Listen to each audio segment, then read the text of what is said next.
You. I'm Hood. I'm the boy. He's the boy. And we're back. Pretty dope weekend, I'd say. Yeah. Yeah, it was all right. Long for me. Just doing some other stuff and also work. But it was all right. It was good. I finally had a day off because church canceled choir, so I didn't have anything to do. So I was just going to be in the house all day. And then wife decided, let's clean the third bedroom. So, Well, that seems productive. yeah, but a day off quickly turned into not a day off. It be what it be. My weekends are always busy. But one thing that did happen over the weekend, we saw Fantastic Four. This is a movie that I was really excited for. Not necessarily splitting it into camps, but he was definitely more excited to see Superman than I was. And I think our interest in seeing Fantastic Four was probably about the same. Bro, I needed that movie to succeed. I know I said that about Superman, but I had money on that movie. I didn't have money, but I pleaded with so many people, someone you know in particular, give this movie faith. This if this one doesn't work, okay, if this one is another dud, just put it away. For it's not gonna work. Well, jumping into it, but before we get into our thoughts, there actually is a lot of chatter online about this movie being serviceable to mid at best. That's fine. Serviceable to mid at best is fine. I mean, the MCU for one has kind of been there for a while, but two, I would argue, taking our nostalgia out of it, it's largely been that all the time. Like they've always been serviceable movies, and I think what carries those movies are very charismatic leads and the fact that we love comic book characters and we can relate with them and everything like that. If these were like regular independent IPs or whatever like that, and we didn't have any nostalgia attached to them, we didn't grow up with Avengers or Mighty's Heroes or the Armored Adventures or whatever cartoon you grew up with, or comic book that you might have read or video game you might have played, I think we would come out of these things being like, oh, that was cool.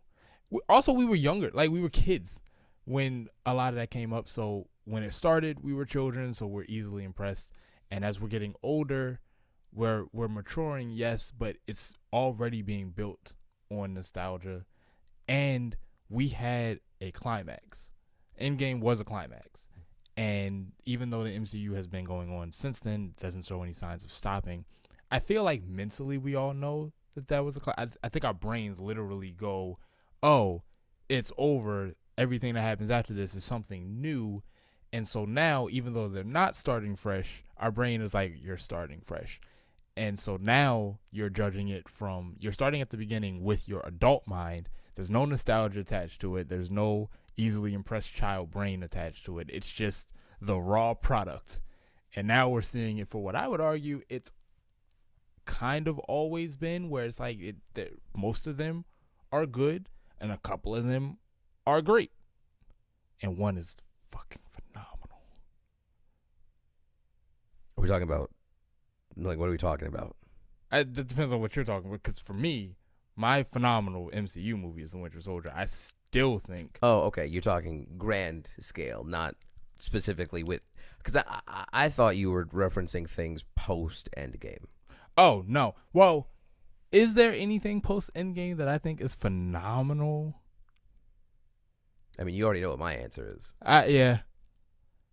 And that would be the only thing I would consider, honestly. And I'm trying to decide if I consider. I don't. How fair is that? It's not. That's the problem, is because it's an event movie. Yeah. And also, like you said, there's nostalgia tied to it, but also, I mean, we're talking Spider-Man, right? Yeah. Okay, I thought so. All right. So here's the funny thing about it. I love it, but every time I watch it, I love it a little less. And I think because it's an event movie, once all the spectacle is out of it, you're kind of like, having seen it, especially multiple times, you then start watching in the first half, you're kind of like, since I know everything that's happening, this is actually kind of just a wee bit boring. Just just a little bit. I'm trying to be. I don't mean like it all falls apart, but definitely after having seen it more than 3 times at this point. I've seen it more than 3 times, and I don't think it necessarily happens on your second viewing. But having seen it more than 3 times, I'm definitely like, okay, I can see where the spectacle carried this for me. Yeah, I actually haven't seen it past the time that we saw it in theaters. So if you watch that movie again, I would actually challenge you to watch that movie again and just see. I will when it's on Disney Plus. Fair enough. Actually, I have it on YouTube. Oh, okay. Yeah. To get that movie a second look and just be fair about the first half. And I don't mean like go into it thinking it's gonna suck, but just look at it and really decide. I think the movie's very bottom heavy. It's incredibly bottom heavy. It's a great second half. It's phenomenal second half, honestly. But it's very bottom heavy, and it's incredibly contingent on being familiar with other movies that don't even all have to do with the MCU.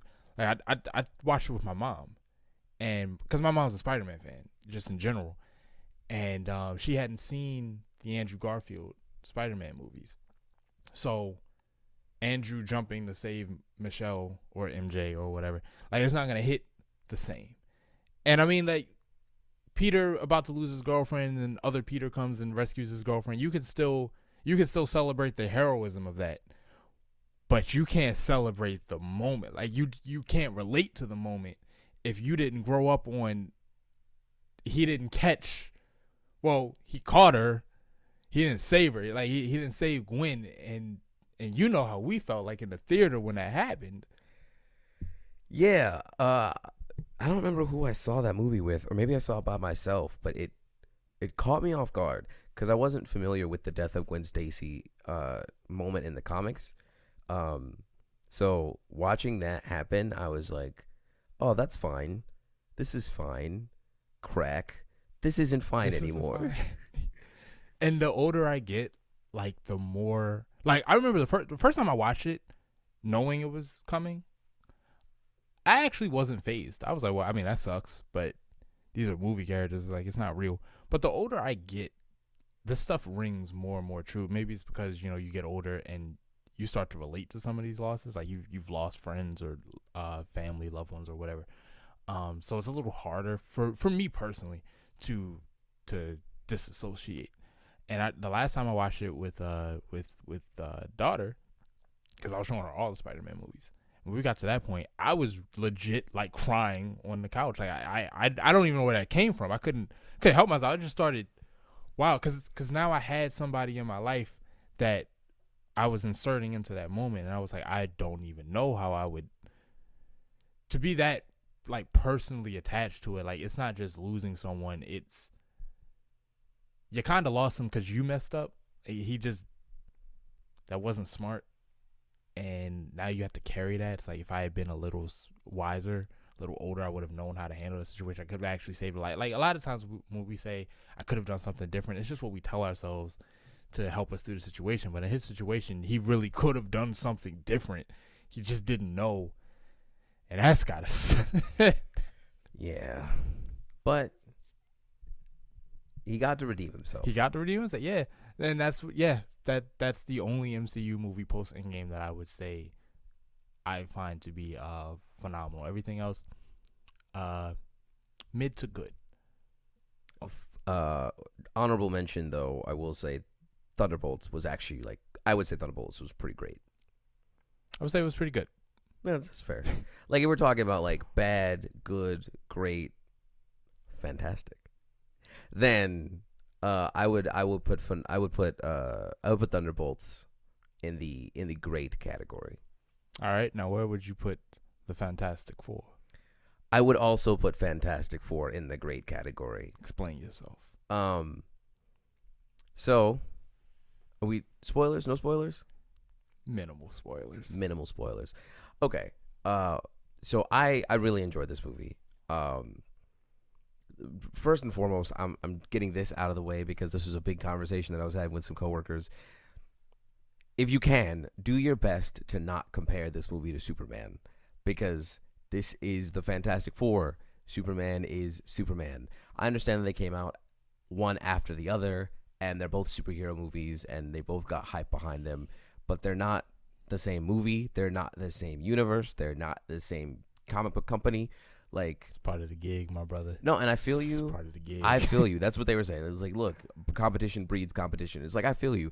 I just don't think that, like, if you go in this movie after seeing Superman and expecting to see Superman, it's not what you're going to get. And if you see Fantastic Four somehow first, and then you're like, oh, you know what, I'm going to go check out Superman, you're not going to get what you got in Fantastic Four and Superman. I'm not saying don't like one more than the other. I'm just saying do your best to not compare these two films. That soapbox out of the way. I really like this movie. I think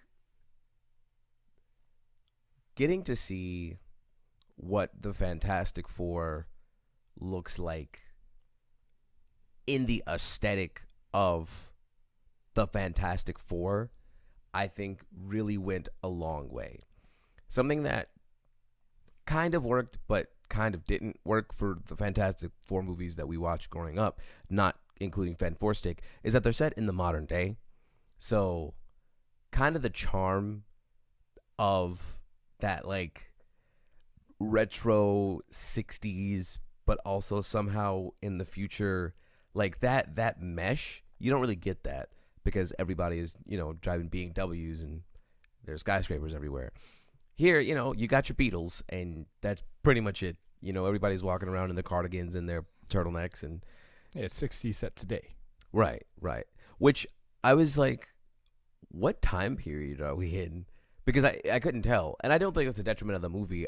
I was just like, when the movie opens, it says Earth 828, so I'm like, okay, that tells us where we are, but it doesn't tell us when we are. And I don't think that that's a problem. No. But I was like, okay, it's really cool that you have all of this futuristic tech in this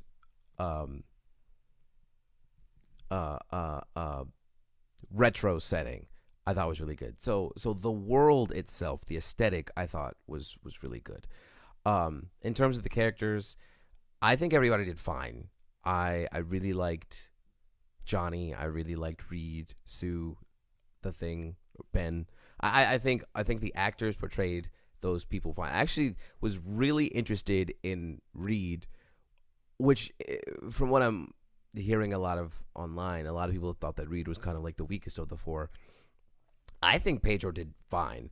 I think seeing what supercomputer Reed Richards actually looks like versus the kind of goofy Fox Reed Richards that we got back in 2002, I was like, okay, this right here, this is the guy. This is the guy that thinks about every absolute possibility so he can come to a definitive certainty. And even that's not enough.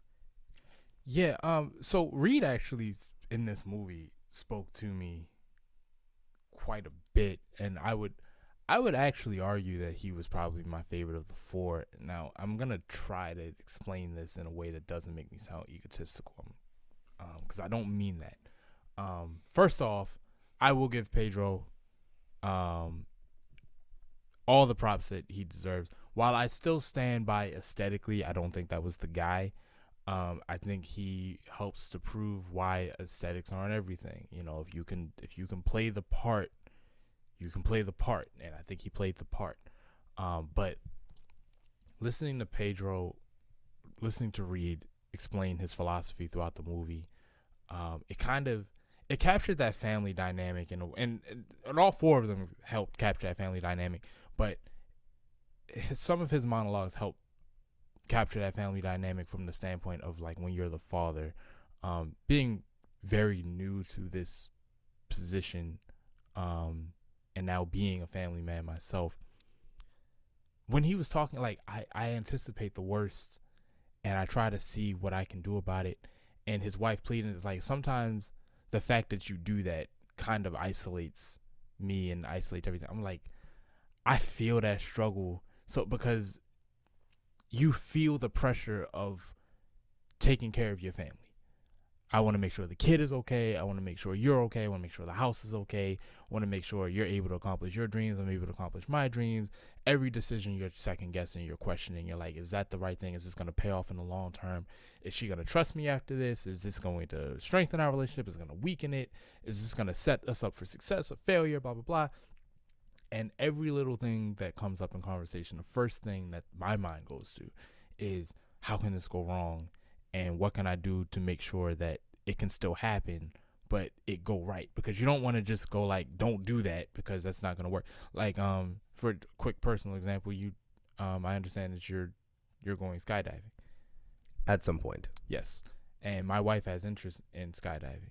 And where I'm at now, I'm like, I really don't want to sign off on something like that. Like, I really want you, I would prefer you not do that. You know what I mean? Just because I'm thinking, what if the parachute doesn't open?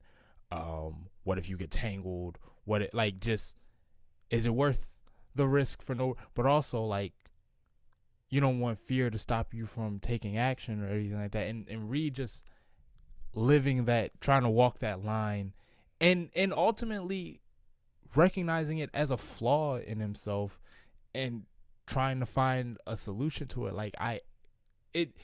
Sometimes in the comics, Reed is very emotionally unaware, and that's a good thing or a bad thing depending on how you want to portray the character. In a sense, for conflict, I mean, it's a bad thing to be emotionally unaware, but depending on how you want to portray the character, if you're going to give him that quality, that can be a good thing or a bad thing. But this Reed seems aware that, like, this is a problem, but also I don't really know what I'm supposed to do about this. There's a really good interview between Nikki Giovanni, the poet, who just recently passed, I think like in the last couple of years, and something Baldwin. I'll find the interview. I might link it in the description. But there's a segment of the interview between them where Nikki is talking to him about the man.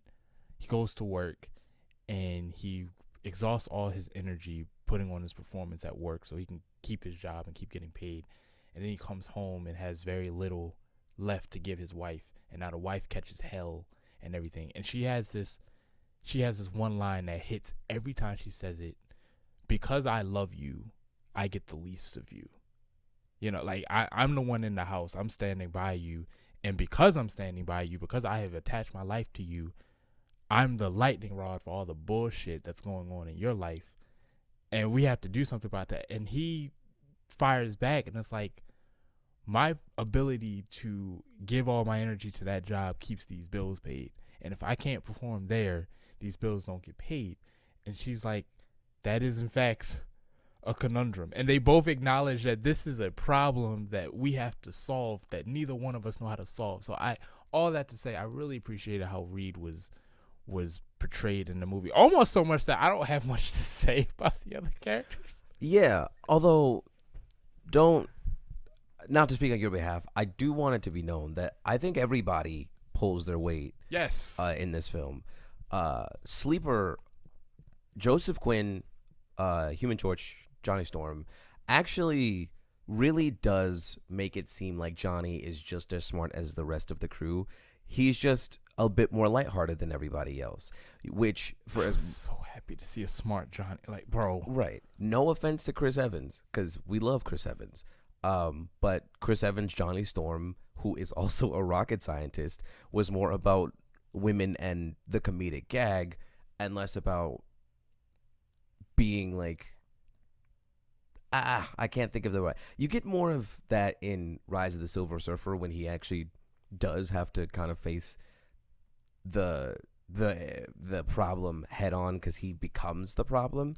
Yeah, but even then, he's not particularly smart. He's just a little more humble. That's fair. You know what I mean? Like, that's fair. I feel like you have to strike that balance. Like, Johnny has that kind of balance that you have to strike, similar to like a Dark Knight, where you have to have that brooding edge to Batman, but you also have to have that caring guy, because he cares about the Bat family, he cares about Alfred or whatever. And sometimes, depending on who's writing it, you either get too much of the the darkness and woe is me or whatever, that you kind of forget that he's supposed to be a hero, and he does actually inspire people. You know what I mean? And with Johnny, similarly, you don't want to remove that that chauvinism.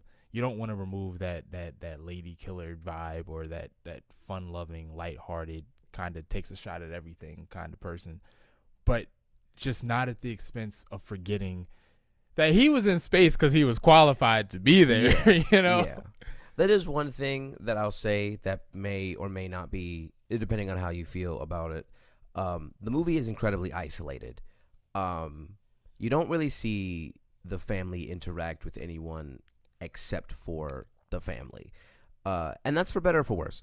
You know, a lot of what you got in the old school films was how do these people interact with the world around them as well as themselves.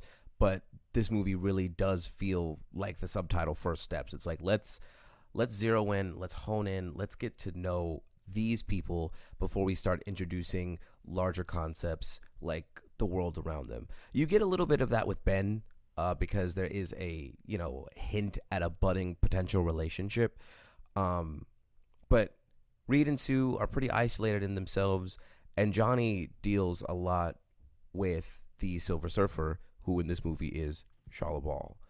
I realize we've kind of like talked about a bunch of different things, but I feel like we should give like a brief synopsis about what the movie is about.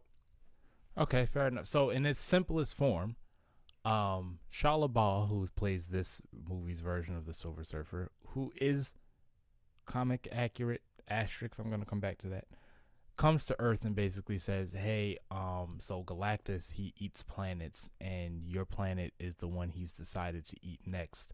So, yeah, good luck. Hold your loved ones close. The clock starts now, kind of like a 7 days type situation. It's longer than that, but you're going to die. And the Fantastic Four are like, well, we don't want that to happen. Now, I'm a little hesitant if I want to mention this because I was actually frustrated that I found this out going in. Then don't. Okay, then I won't. Because that is the bare minimum of the conflict. Because the actual central conflict is a bit deeper than that. And it has to do with Galactus. But I'm gonna abstain from mentioning that because I was 1 day shy of the movie when I caught that second trailer. Yeah. And I really wish I didn't know that. Yeah. Wait, no, didn't we see that second trailer during Superman? No, we saw it during we were at the house watching something and it was an ad.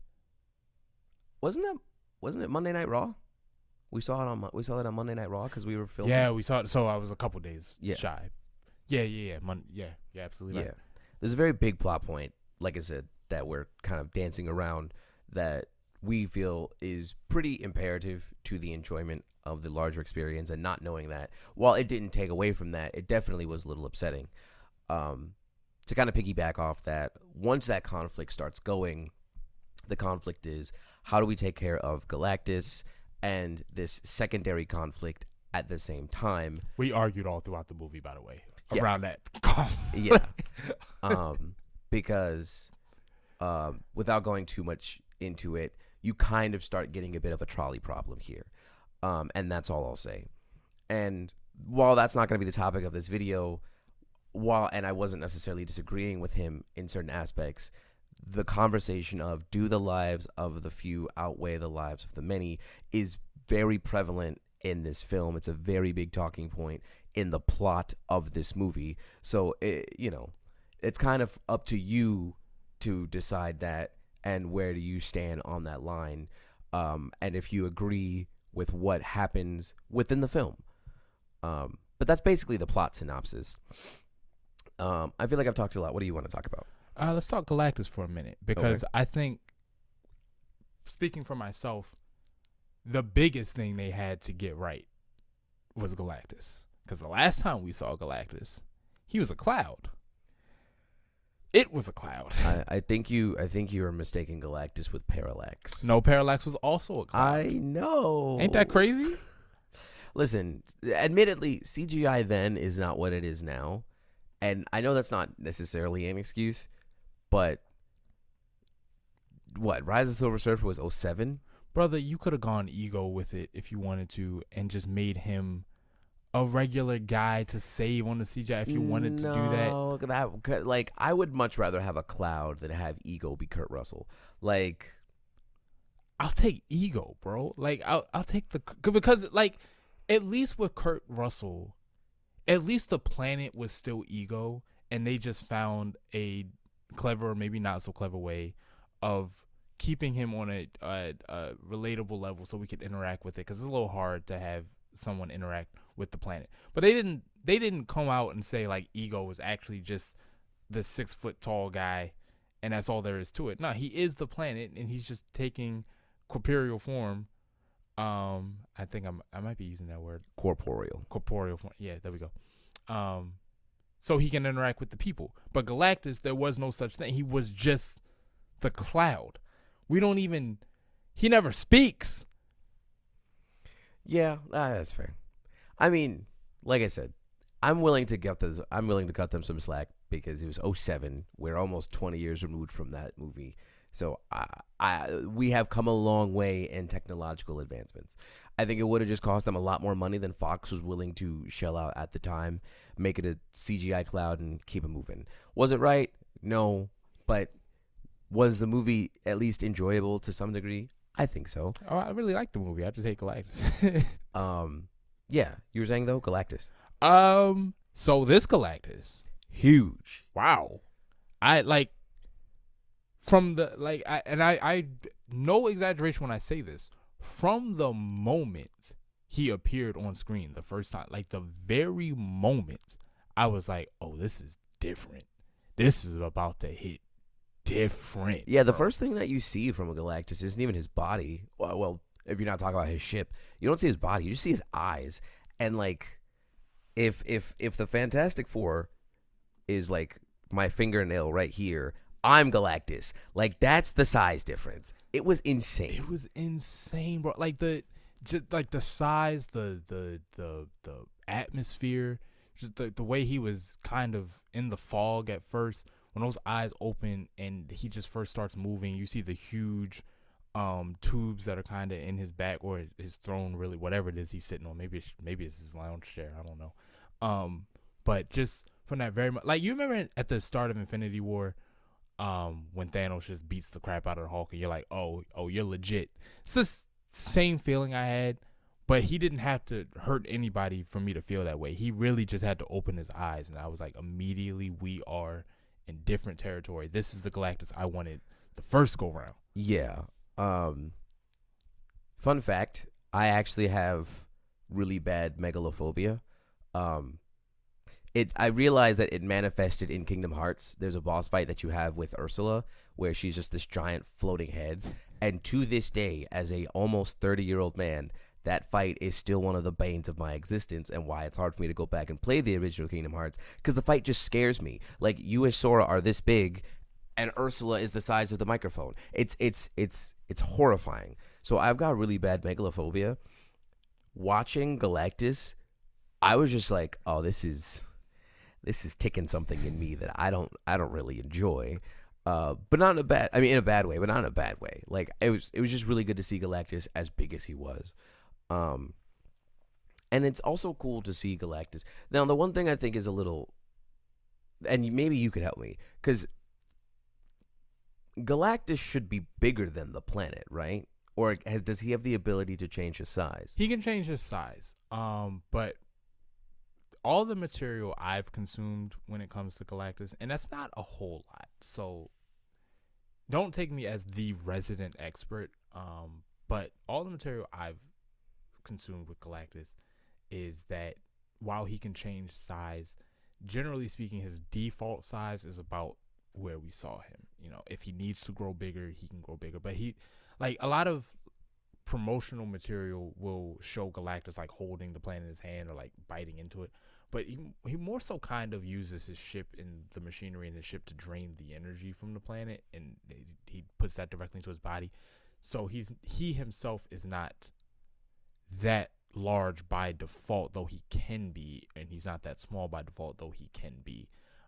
So that roundabout answer to say that was about where I would expect Galactus to be. Okay. Because it was a little jarring to see Galactus very large on his ship, and then he just like walks on Earth, and he's about the same size as the Chrysler Building. Which, if anybody has seen the Chrysler Building, it's not a small building, but it's like I feel like Galactus should be bigger than this. So that at least clears that up. Um, now, one I suppose, I guess, tick against the movie is that Galactus shows up.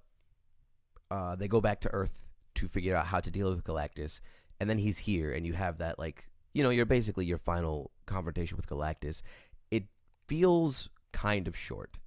Maybe not like it's not like flick and you're done short, but it's like it feels like the stakes come from what they're trying to protect in the planet, but the conflict itself feels resolved relatively quickly. I agree, and I think I made that comment to you the night before or the night of, and for reasons that I think are a little too spoilery, so I won't say. But it has to do with Shalabah.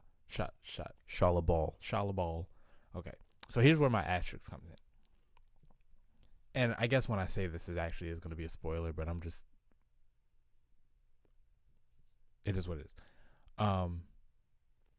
While I understand that this character is from the comics, they just recycled Norn Rad and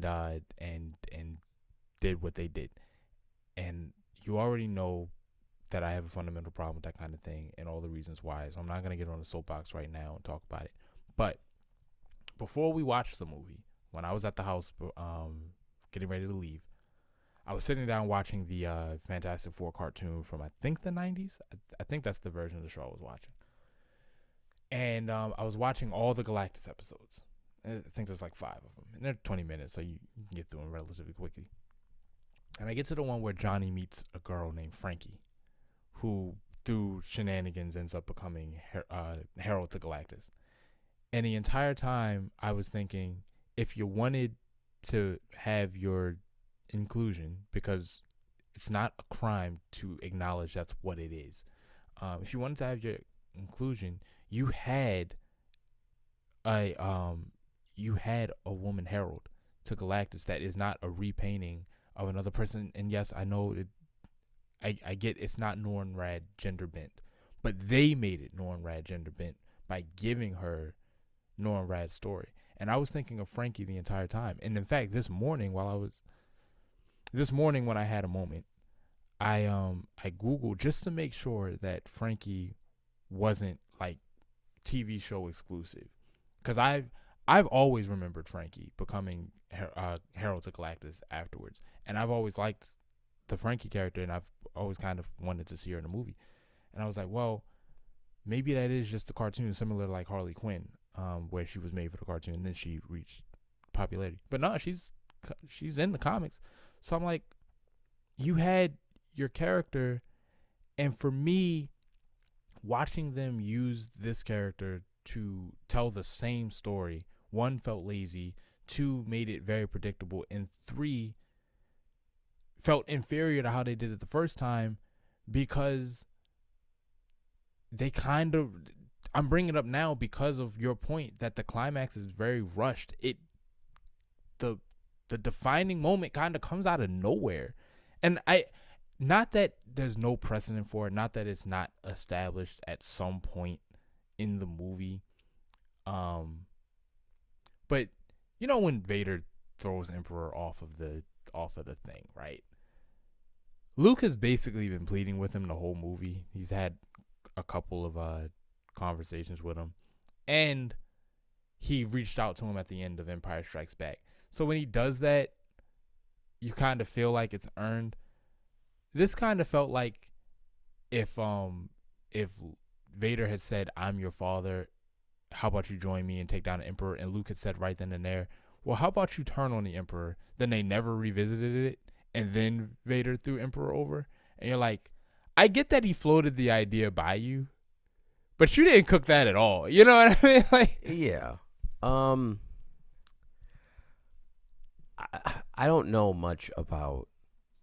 So the Fantastic Four and its extended stories, like the comics and things like that, the cartoon, are not anything I'm too terribly familiar with. I'm only unfortunately familiar with Fan Four Stick and fortunately familiar with the two movies from the early aughts.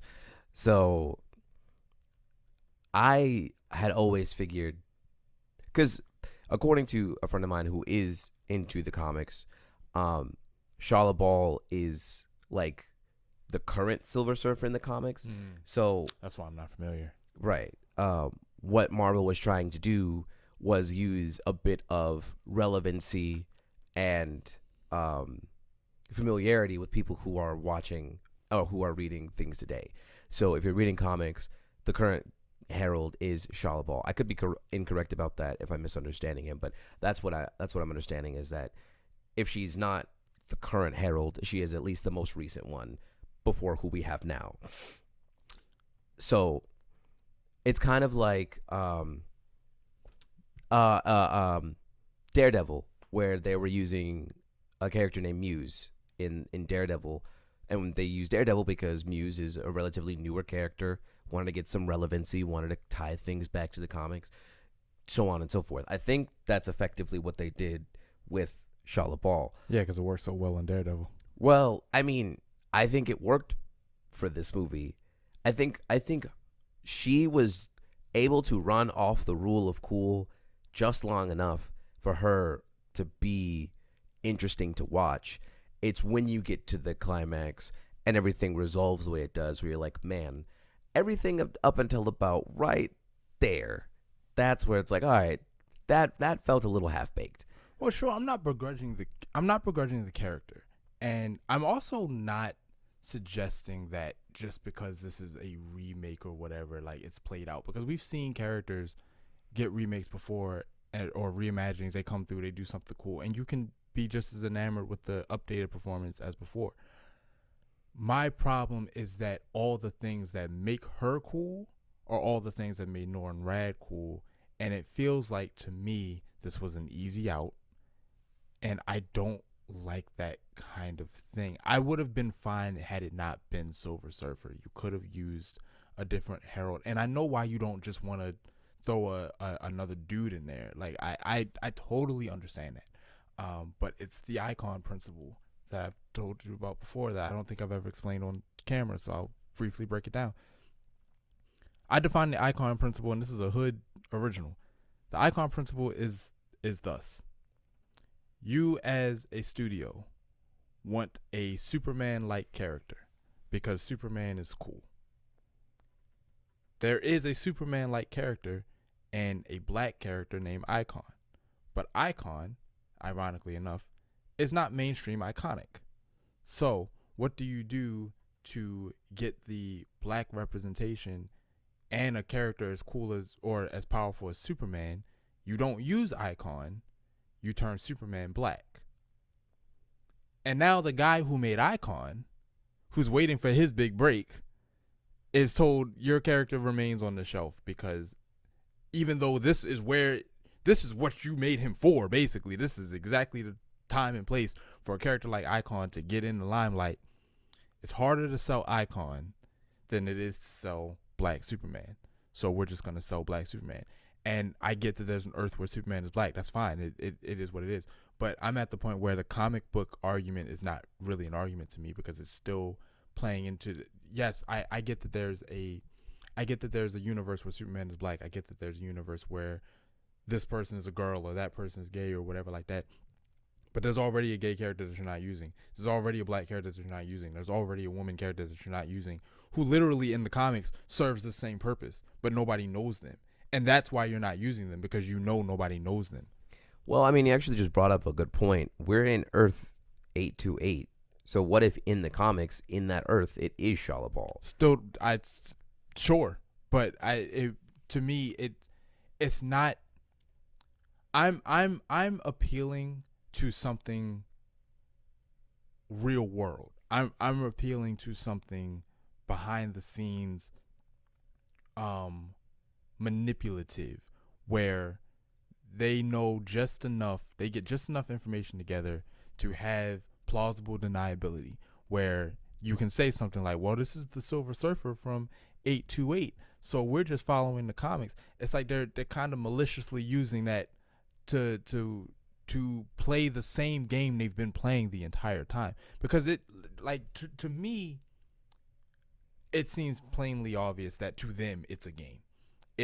I get that it's important to us to see representation. I'm not saying that should be downplayed. I'm not saying that shouldn't be taken into consideration. I'm not saying that you shouldn't try to make strides in that, because that people want to see them on screen. And I have really come to understand why that matters so much in like the last 7-8 years. But just because that's important to us doesn't mean it's important to them. And I have watched the strategy shift in the last few years, which is why I can't be convinced at this point in time that it's not a game. I'm not saying everybody in that writer's room is scheming. I'm saying that some of these people in power are getting better at playing the game, and we want to see it so much that we're willing to not be as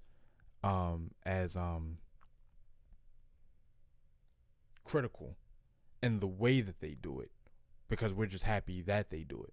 That's why we say things like, well, there's nothing inherent to the character of Jim Gordon that says he has to be black. I would argue that as a writer, the thing that about the character that makes it inherently important that he's white is that he's white. That's the pin. And as a writer, I would be very upset if somebody came to me and told me that it would be better if this character was portrayed this way just because this particular trait, you don't see a reason why this trait is important. Don't tell me that trait's not important. That's how I made him. Sure, I don't disagree with that. I do think, though, you at least have to cut some slack for the nuance of multiversal travel, because if the comic precedent is in this universe, this is who we have, then that's the pen. And the pen says, like, at that point, if you put Norrin Rad in where Charlotte Ball is supposed to be, the writer has a very justified, well, the way that I wrote the story is that it was Charlotte Ball, and you're using Norrin Rad because Norrin Rad's more recognizable. I don't appreciate that.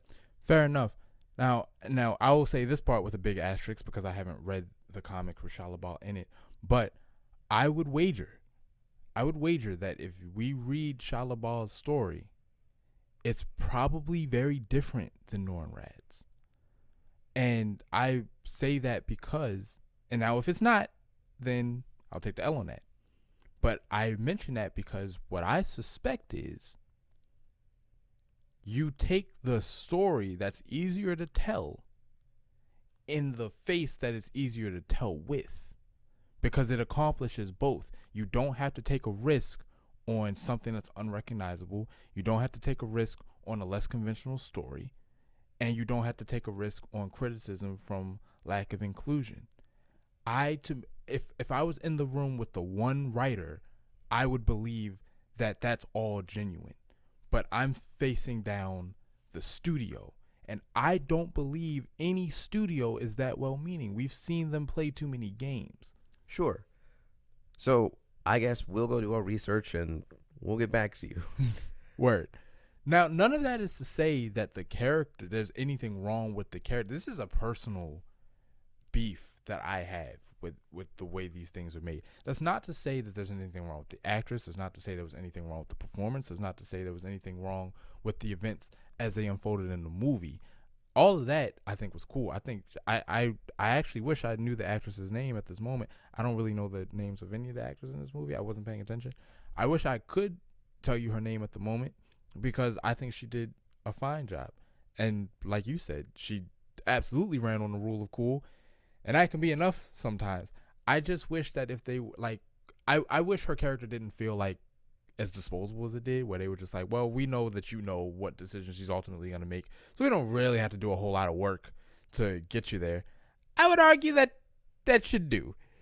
Just because we see it coming, or just because it has some basis or merit that we've seen before, doesn't mean that in this continuity, because my question is, you haven't changed the story, but you have changed the interaction and how we got there. So now I need you to explain to me why this voice had the impact that it did. You know, like in Rise of Silver Surfer, we had the dynamic between Sue and Norrin Rad, and we know why Sue was able to reach Norrin Rad.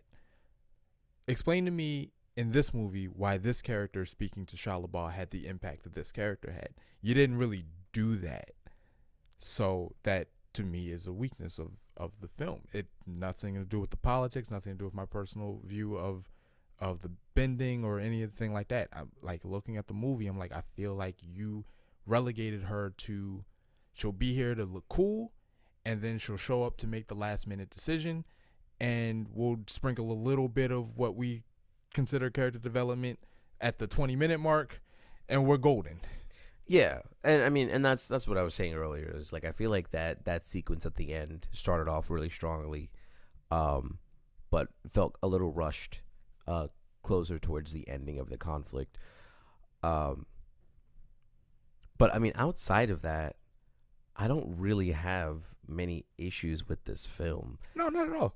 Something that we were talking about in theaters, this movie, and this is like, I hope this doesn't sound arbitrary, because it's actually a pretty big deal. But this movie does not follow the Marvel formula in that, like, you have these really serious moments that get undercut by jokes, or, you know, you go 30 minutes joke here, 30 minutes joke here, or, you know, in the case of Love and Thunder, the movie isn't just one big joke with a serious moment that still gets undercut anyway because of those darn goats. If I can, just for a quick second, anyone who has or has not seen Love and Thunder, they have this great moment where Thor and Jane are on the boat. It's beautiful. You can see just everything on the outside. And spoilers, Jane is dying from cancer. And she finally finds a way to tell Thor, because the part of the conflict at the beginning of the film is, how do I tell him that I'm going through this? She finally tells him, and they have this moment, and you can see the pain in Thor's eyes. And right as they're having this moment, Korg in the background starts playing slow jams, and I'm like, this was right here. This was set to be fantastic. This was set to be beautiful. And that stupid Rock, who earlier in the movie it looks like he might die, and I'm not gonna lie, everyone else was like, no, I was excited. I was ecstatic. I was like, yeah, good luck. God, they finally killed this darn Rock. And then, come to find out, he can actually just survive with just his head, and his body will grow back a la Groot. So, can't win for losing, I guess. All that to say, nothing like that happens in this movie. Like, ironically, or maybe unironically, this movie actually plays itself very seriously. There is one, maybe two moments. Like, yes, there are laughs and jokes and, you know, things that are, like, funny in terms of, like, just having good comedic timing. And we're not saying there shouldn't be. Right. But there are specifically two moments that are played up in the, like, classic Marvel way. But it almost feels like those two moments are placed exactly where they need to be, because of how relatively intense everything is in the future. Not wanting to give those away, but like one of them comes from someone who is usually a comedic person in the roles that he plays. You know, Earth is going through this big evacuation because Galactus is coming, and we're like, hey, we got to talk to this guy because maybe he can help us out. And he comes in and he, you know, does his comedic shtick or whatever. And like, if you know, once you recognize him from the other things, you're like, okay, yeah, he's the funny guy. Did you say Cobra Kai? I did not specifically say Cobra Kai, but yes, the actor is in Cobra Kai. And then the other one is right at the end of the movie, right before they roll the credits. You know, they're about to go do this thing, and then their buzzers go off, and it's like, hey, you got to go take care of the next biggest threat. And they just, like, 5 minutes are dealing with this thing that pertains to something that we're not talking about. And it's just like, in instances like that, like when we were talking about Megan and they had those like weird undercut moments, in instances like that, I would be like, hey, do we have time for this? But outside of the fact that it's the end of the movie, it's also like, you know what? I think I appreciate this because this is where it should go. So hopefully Kevin Feige has finally been listening to the fans and has finally been taking a step back to be like, you know what? Maybe we should tweak the formula. Maybe we should start playing these things a bit more straight. Maybe they shouldn't be joke, serious moment for like 10 minutes and then joke again. Um, if he keeps going like this, I think Marvel is on track to start producing a lot better things than what they were doing in these past two phases post Infinity War or post Endgame. This isn't including anything on Disney Plus though, because Disney Plus is still really rough. I think I mainly agree. I get so skeptical when a really good one comes out, and I'm like, okay, does that mean it's gonna stay like this? Because it doesn't always stay like this. We're 2 for 2 right now. I would argue with 3 for 3. I liked Captain America. I haven't seen it. You need to watch that movie, brother. I'll say 2 for 3 for me because I haven't seen Brave New World. Again, in our past episodes, we've talked about it a little bit in passing in that I've heard that it is very mid. It's like not bad, but it's not great. But that's just from what I understand. It's finally on Disney Plus, so I will check it out at some point. Of the 3, I like this one the most. Of the movies I've seen this year, I would argue I like this one the most. And I've liked some movies that I've seen this year. I just saw F1 recently. I really liked that one. You know how I feel about Mission Impossible. I liked The Ballerina. It's better than The Accountant. Oh yeah, I mean, truthfully, The Accountant does not rank all that high. I wouldn't know. I know you speak highly of the first one, so I speak more highly of the director Gavin O'Connor. I like his work. But The Accountant as a whole, like of all the Gavin O'Connor movies I've seen, I haven't seen too many of them. I've seen both The Accountants. I've seen A Way Back. I've seen Warrior. You know how I feel about Warrior. And I've seen Miracle. And I enjoy The Accountants the least. So I wouldn't even throw that in the running when I'm talking about Fantastic Four. Not that The Accountant is a bad movie or anything like that. It's just it wouldn't help me sell to you how much I actually like the Fantastic Four. But I found this movie to be fantastic. And I do hope that they stay in this is the pocket. This is the Marvel pocket. Like when you're playing drums, there's the thing that's known as the pocket, which is just you're keeping the time. You're not doing anything too flashy. You're making sure the song gets from point A to point B, whatever like that. So if you have really good pocket, the song sounds incredible because you are the heartbeat of the entire thing. So if this could be their pocket and this could be the worst that we get from now on, I would be so grateful. Please make the movies like this, man, because we can sharpen up some of the minor rough patches of this movie. This could be a certified classic, if not just for a few things. So take those few things with the movies that are coming forward and give me something that I can finally go back to 2014 and say, Winter Soldier, you have competition, because I still don't feel like it does. That's fair. He doesn't count event movies, so. Yeah. Well, that's a pretty big asterisk. Yeah. Because me personally, I would say that my favorite Marvel film from the Infinity Saga is Infinity War. Yeah, agreed, bro. Agreed. But yeah, so that's Fantastic Four. Any final thoughts? One little gripe that I didn't know I had until this morning. It's been confirmed that was a certain actor who's going to be portraying a certain character. In case that's not widely known, but I think that's known by now. We saw that at Comic-Con, bro. We knew that was coming. I'm saying they confirmed that was him in the shot. So I'm actually bothered that you would go to the lengths of putting him in the costume and not showing him. Why would you do that?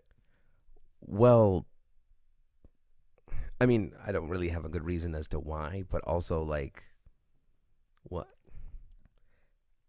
There's so much with that character that's like, I don't know. I don't have an issue with it, but I mean, Why not use a stand-in? We only saw their back. Could you imagine paying that kind of money and you don't even show them? Like, I get why they only showed the mask, and I didn't think anything of it. I'm like, okay, this is the definition of a teaser. I understand why we saw just enough to know what character this is. But then when they came out, nobody made them. They came out and said, hey, by the way, that was the actor in this. We didn't use a stand-in. We didn't use a double. That was him. And I'm like, okay, then at that point you should have just committed to, if this is the way you're going, if y'all are doing this, if he's gonna be Doctor Doom, and that's fine, I've accepted it. If he's gonna be Doctor Doom and you had him on set, you had him in the costume, you should have just committed and shown him as Doctor Doom. sure. Just like they should have shown Mahershala Ali at the end of Eternals. They should have, except they probably knew then that movie was never coming out. I'm just saying, it's the same principle. The movie is still not out. Yeah, it's in development hell right now. I forget exactly, because it had come out recently that there was a specific reason as to why it had gotten shelved outside of the writer's strike. There was something that effectively had taken its place. Honestly, I do think the movie is coming. I just don't think we're going to get it anywhere near here. Also, like, how would he fit into the story, right? Like, I don't know. But that's not for me to figure. Like, I simultaneously give that argument credit and dismiss it entirely, because when somebody says, how is this character going to fit into this story that has 96 other characters, throw something in the after credit scene and put them in there. That's what we do. so here's what I think is going to happen. I think the best way, if they're really serious about putting Blade in these movies, you gotta Black Panther him. You gotta put him in somebody else's film, give him a chance to shine, and then give him his own solo film. Why? Why do you got to do it that way? Because at this point, again, you're right. It's not for us to decide because we're not the writers, but people have been clamoring for Blade, specifically for Mahershala Ali, because he hasn't been in anything in a very long time. He was just in Jurassic World. Not that movie was fantastic, but he was in that movie. That's fair. He was good in that movie. Since then, the last thing that we saw him in was animated, because he was in the first season of Invincible. Not even the second. He didn't even show up in the second season. His character, spoiler alert, shows up in season 3, but it's not him. So that sucks, brother. Yeah. So like, it had been a really long time since we had seen anything with Mahershala Ali in it. Specifically like him on screen in his face. I would argue that I think the last thing was Luke Cage season 1, unless he did something post that. I can't remember if Moonlight came. I think Moonlight came before that. And if he did something after that, I don't remember what it was. Yeah, Moonlight's like old. I think that's 2017. Isn't it 20? I thought it was like 2016. It came out whatever year La La Land came out, because I remember that big debacle. Oh, yeah. People were pissed, brother. Listen, Moonlight deserved it. I don't care what anyone says. It did. I don't like. I remember talking to someone at the time, friend of mine, who happens to be able to relate to the story a little more, and he had issues with how it was portrayed because he had his reasons. And on the one hand, I'm like, well, that's fair because you would know better because this is your life. On the other hand, we all kind of got to accept that movies are not reality. Like, I watch Whiplash and I'm like, I got to enjoy this from a movie standpoint, because if I try to enjoy this from a musician standpoint, I'm going to pull my hair out. This is insane. This is nowhere near. This is insulting. You know what I mean? But it's not a movie made for drummers. And it's the musicianship is a coat of paint that the movie uses to tell a story, and Moonlight is a coat of paint that Moonlight uses to tell that story. So the movie was phenomenal. It was so phenomenal that I only watched it the one time because I can't go through that again. Yeah, it's rough.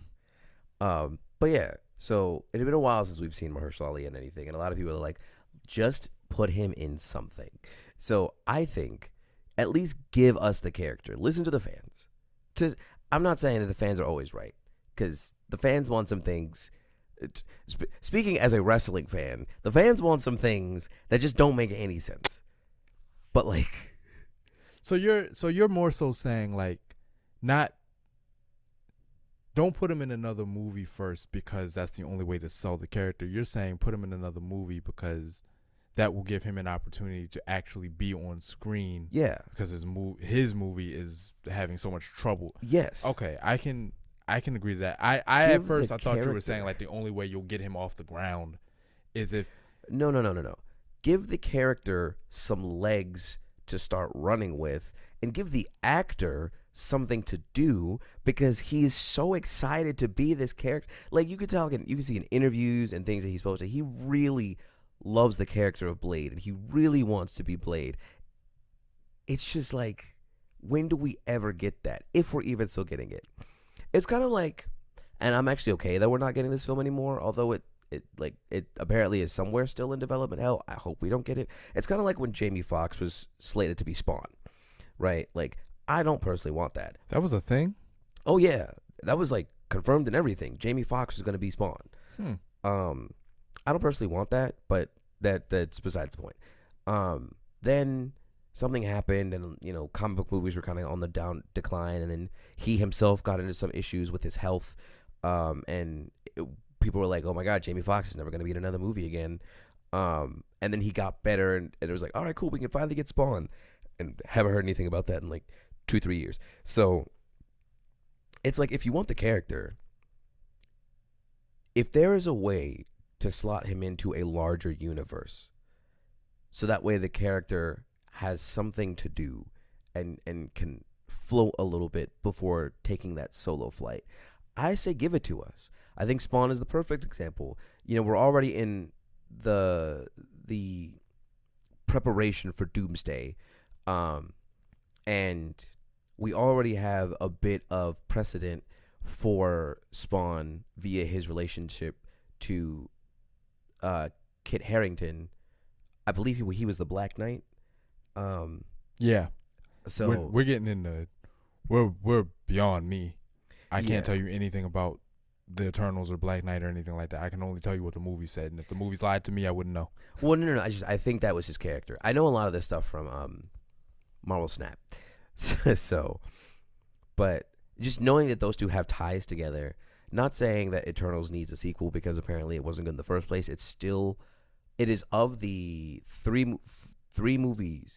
Marvel movies I have not seen: Eternals, The Marvels, Brave New World. It's worth it for one moment, and one moment only, and that does not save the movie. I just think you should see it. Sure, but like, if we're going to bring back the Eternals for Doomsday, which I think they said they were, and you already have precedent for some of the characters that were in that movie, then if those two have an intrinsically linked story, now would be as good as time as any to bring Blade back, at least so he can have that moment, and then people can be like, okay, this is a great start. Now let's see the Daywalker.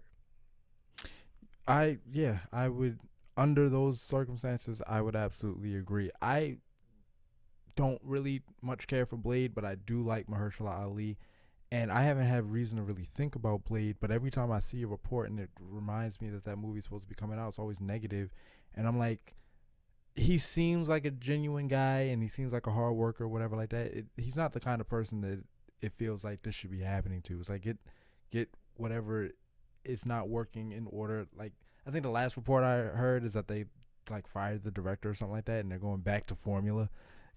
Yeah, it's really rough. Back to formula. I think like, I think really the problem is that everybody related to the movie except for Mahershala Ali is trying to ice skate uphill. That's my time, ladies and gentlemen. Uh,